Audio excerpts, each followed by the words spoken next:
చేశారులేండి, అది ఒక పెద్ద టాపిక్. యూట్యూబ్ లో మాట్లాడాను నేను ఆల్రెడీ. నేను చూస్తున్నాను మీ వీడియోలు ఈ మధ్య కాలంలో చూస్తున్నాను, బాగున్నాయి. ఎందుకంటే అవి వీడియోలు ఒక్కరంగా లేవు. రెండోది ఏంటంటే దుర్విమర్శ లేదు. విమర్శ అనేది చాలా సాఫ్ట్ గా, మీరు చదువుకున్న వ్యక్తి కాబట్టి చాలా చక్కగా చేస్తున్నారు.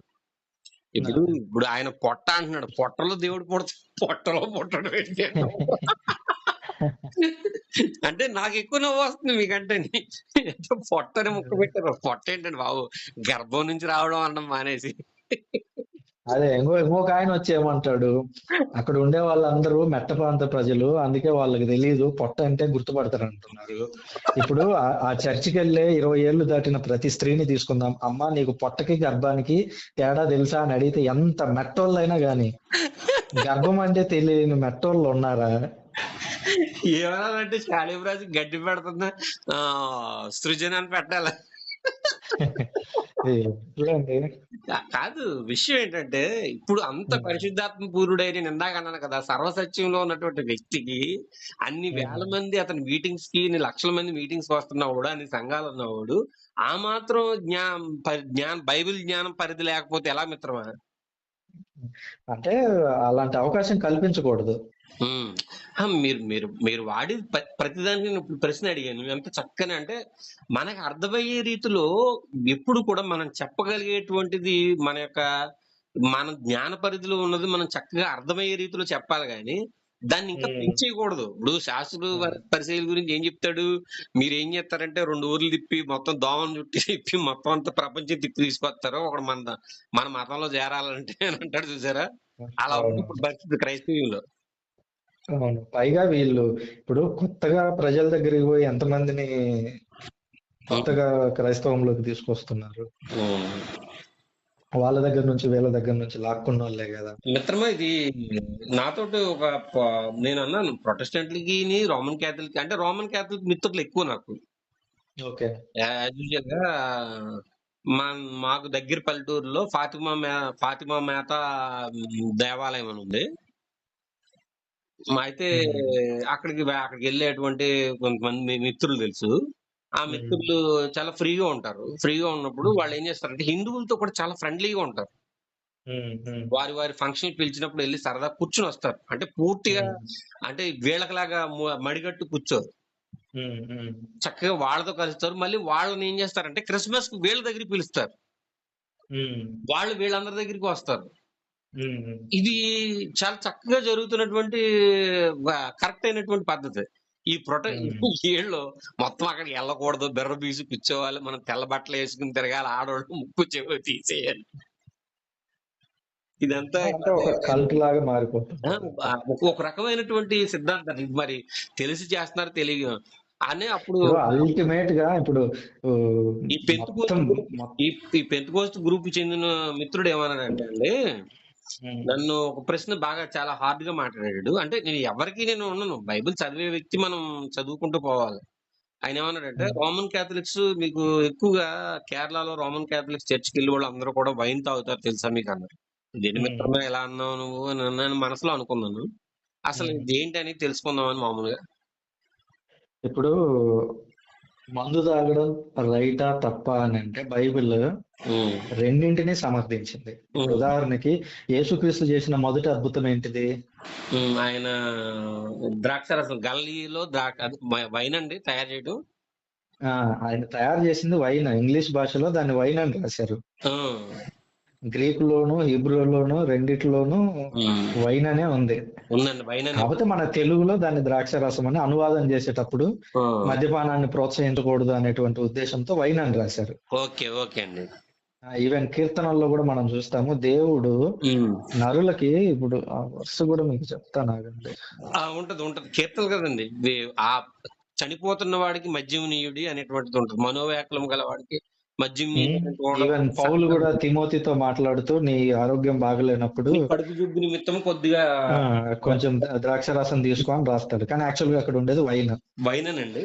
రెండోది, ద్రాక్షరసము అనేది రసంగా ఉండేది కేవలం కొన్ని గంటలు మాత్రమే, 3-4 గంటలే అది ద్రాక్షరసం. 3-4 గంటల తర్వాత ఆటోమేటిక్ గా దాంట్లో ఫెర్మెంటేషన్ అనేది స్టార్ట్ అయిపోతుంది. అంటే మీరు జస్ట్ ద్రాక్షరసాన్ని అప్పటికప్పుడు తీసిన ద్రాక్షరసాన్ని తీసి ఒక రోజంతా పక్కన పెడితే అది ఆటోమేటిక్ గా అది వైనే.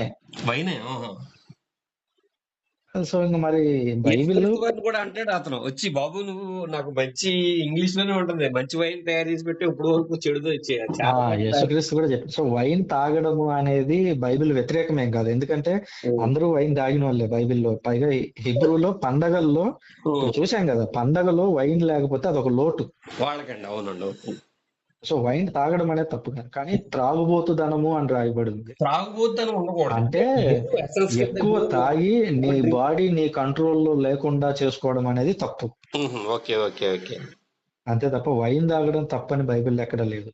త్రాగుబోతుతనం తప్పు అని ఉంది. తాగుబోతుంటే మితం లేకుండా తాగేడు, అది తప్పు. లేకుండా పడిపోవడం అండి. ఇప్పుడు ఉదాహరణకి తిండి తినడం ఉంది, తిండి తినడం పాపం అని చెప్తామా? కాదు. కానీ బర్రె మేసినట్టు రోజంతా మేస్తానే ఉంటే దాన్ని పాపం అని చెప్పరా? అవును, బర్రె మేస్తుందంటే బర్రె పాలిస్తుంది కాబట్టి దాని పని అదే. అవును, దాంతో కూడా పోల్చకూడదు. దాంతో పోల్చితే ఇబ్బంది, ఎందుకంటే బర్రె పాలిచ్చేది కాబట్టి. మనిషి ఏమిస్తాడు, మనిషి అంటే ఏదైనా ఒక మితం వరకు పర్వాలేదు. అవునవును. ఇప్పుడు ఉదాహరణ భార్యతో కలిసి కాపురం చేస్తే, ఈ క్రైస్తవ సోదరులు అన్నది ఏంటంటే, మేము అసలు మద్యానికి దూరంగా ఉంటాం, మేము ఈ అంటే అది వ్యక్తిగతం అండి. ఇప్పుడు ఉదాహరణకి నేను తాగను, నా జీవితంలో నేను ఎప్పుడు తాగలేదు.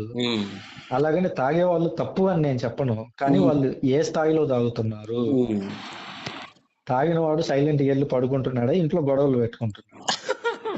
అంటే అసలు ఆ సమస్య ఉండకూడదు అంటే తాగుడే మానేయండి. ఇప్పుడు ఫస్ట్ ప్రిఫరెన్స్ ఏంటంటే నువ్వు తాగుడు మానేయి. ఒకవేళ తాగుతున్నావు, తాగి సైలెంట్ గా పడుకో. అతను నాకు చెప్పిన అంతవరకే. అతను నాకు చెప్పిన సాక్ష్యం ఏంటంటే, అతని పేరు రత్నకుమార్లేండి. అతను ఏమన్నాడంటే, రోమన్ క్యాథలిక్ క్రైస్తవులు అసలు మందు యాజ్ యూజువల్ గా కేరళ, నేను చాలా చోట్లకి వెళ్ళాను, కేరళలో అతను పనిచేసాడండి. పని చేసినప్పుడు వాళ్ళు చక్కగా తాగుతారు, వాళ్ళు మీటింగ్స్ లో గానీ అక్కడ గానీ పెట్టుకుంటారు, వాళ్ళ ఇళ్లలో చక్కగా కూర్చుంటారు. మీటింగ్స్ లో అని చెప్పలేదండి, వాళ్ళ ఫంక్షన్ల మధ్యలో కూడా పెట్టుకుంటారు. నేను అసలు మందు మానటం గురించి యేసుక్రీస్తు నమ్ముకున్నాను, వాళ్ళు చెప్పేదంతా కూడా వాక్య విరుద్ధమైన బోధ, అసలు మందు తాగడం అనేది బైబిల్లో ఉండదు అంటే నేను అన్నాను, లేదు లేదు వైన్ అనే విషయం ఉందని చెప్పి నేను 2-3 వాక్యాలు ఎత్తుకొస్తే అతను అంటున్నాడు, మీరు చెప్పేది వేరు, ద్రాక్షారసం వేరు, వైన్ వేరు అన్నాడు నాతోటి. ఎందుకు వేరైతుంది? మన తెలుగులో అలా అనువాదం చేశారు అంతే. ఇప్పుడు ఇంగ్లీష్ లో వైన్ అని ఉంది, గ్రేప్ జ్యూస్ అని రాయాలి కదా. గ్రేప్ జ్యూస్ అని రాయాలి యాక్చువల్ గా అయితే. మరి అది ఎందుకు రాయలేదు? మరి యేసుక్రీస్తే మాట్లాడుతూ ఆ తిత్తిల గురించి మాట్లాడతాడు, కొత్త ద్రాక్ష రసాన్ని తీసుకొని పోయి ఎవడు పాత తిత్తిలో పోయాడు అని చెప్తాడు. అసలు తిత్తి అనే కాన్సెప్ట్ ఏంటి? ఒక రోజు కంటే దాచి ఉంచి, ఎక్కువ కాలం దాచిపెట్టి ఉంచే ఒక సాధనం అది. అంతే, అది వైన్ గా అయిపోతుంది. మీరు అన్నట్టు 3 days 1 డేనే అది, కొన్ని అవర్సే. ఒక 4-5 గంటలు దాటిందంటే అది క్రమంగా వైన్ గా మారుతుంటది. అట్లా. పైగా ఇప్పుడు యూదుల్లో 7 రోజుల పాటు పెళ్లి వాళ్ళది, 7 రోజుల పాటు మందు సప్లై అయితేనే ఉంటది పెళ్లిలో. అందుకే 6 రాతి బాణాలు ఉన్నాయి. రాతి బాణాలు అనేవి పెద్దవి, వాటి నిండా పోస్తే 7 రోజుల పాటు సరిపడా ద్రాక్ష రసం అది. ఆయన 4వ రోజున మొదటి 4వ రోజున బాప్తిజం ఉన్నటువంటి తర్వాత రోజుల్లో చేసినటువంటి అతిపెద్ద అద్భుతం ఇదే అంటారు. అవును. కానీ జరిగింది మాత్రం చాలా పెద్ద ఇది మాత్రం జరిగింది, కానీ దీన్ని మాత్రం తీసుకోరు. దీన్ని ఏమంటారంటే, నాతో చాలా మంది మిత్రులు వాదిస్తే నేను సైలెంట్ అయ్యాను. ఎందుకు, మనం బాగా వాదన చేసి వాళ్ళతోటి వాదన చేసుకోవడం తప్పు, రాంగ్ అనిపిస్తుంది. ఇంకా అందుకని నేను కూడా వదిలేశానండి. ఓకే మిత్రమా, చాలా బాగా చక్కగా మాట్లాడారు. ఉంటాను, కొన్ని తెలుసుకుందామని. నాకైతే కొన్ని క్లారిఫికేషన్స్ వచ్చినాయి. ఓకే మిత్రమా, ఉంటానండి. సరే రైట్ అండి. ధన్యవాదాలు మిత్రమా.